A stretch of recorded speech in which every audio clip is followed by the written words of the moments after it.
Good morning, Acadiana. Something exciting happening again this year that's been happening for a while. It's St. Landry Cemetery Tours. Dana and Yvonne are joining us this morning to explain exactly what they are, because even though it's October, it's not about haunted houses and that kind of thing. It's historical. It's historical. Dana, you are the director this year. Tell us what we can expect. You can expect awesome stories of the past told by the spirits that are in the cemetery, or sometimes we're telling a story about someone that's not buried in the cemetery, but somebody's visiting a spirit in the cemetery, telling their stories.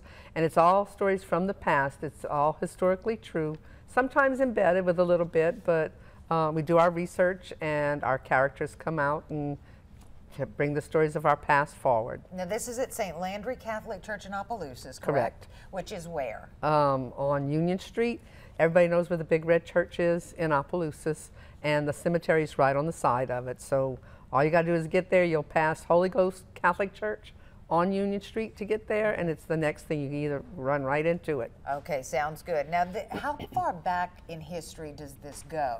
We started in 2003, and it was part of the Louisiana Bicentennial, and it was a hit, so we continued it. And one of the things that's really been a blessing for us is to learn more about our own heritage, and it explains about why we have things in our community, where they're located, why we are the people we are, and why do we hold on to the culture that we do, you know, whether it's the food or it's the lifestyle, what you do on a day-to-day basis.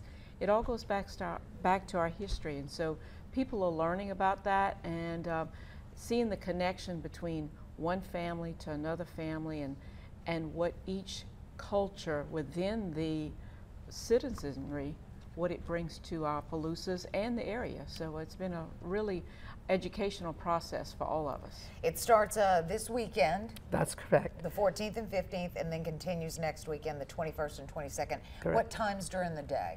We start at 6 o'clock on Saturday night, and our last tours will start at 8 o'clock. Depending on how many people are in the tour, because we don't like to do more than 20. It gets kind of tight when you get inside the cemetery, because they do it at the actual grave sites that the people are buried in. If you bring too many, it gets hard, especially at night. We do have some limited lighting to keep you in the spirit, and if nighttime tours are not for you, then we recommend the Sunday 2 o'clock performance. And again, if there's too many, we split them up and we start every half hour. All right, so if you need more information, stlandrycatholicchurch.org. The information's there. How much does it cost? $10. $10. Okay, that's really great. So go by. Very interesting, very historical. They're in costume, they're in character. It is pretty spectacular. Thank you, ladies, so much. Thanks for having us. All right, stlandrycatholicchurch.org. We'll put this at KATC.com as well.